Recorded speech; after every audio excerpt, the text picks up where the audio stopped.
What's up guys? Mukhang yung buntot ni Aghon, bagyong Aghon, mukhang nandito pa sa Maynila. Uulan na naman, kahit alas 2 na, uulan na naman. Mukhang nandito pa sa Maynila, kaya magdala po tayo lagi ng payong.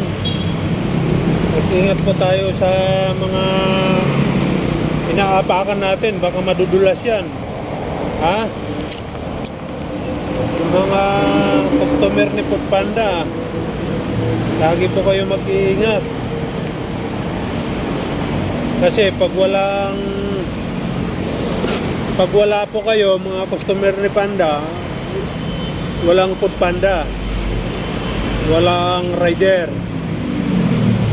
Pag wala po kayo, wala kaming tape. Okay, kaya ingat palagi, ingat. God bless.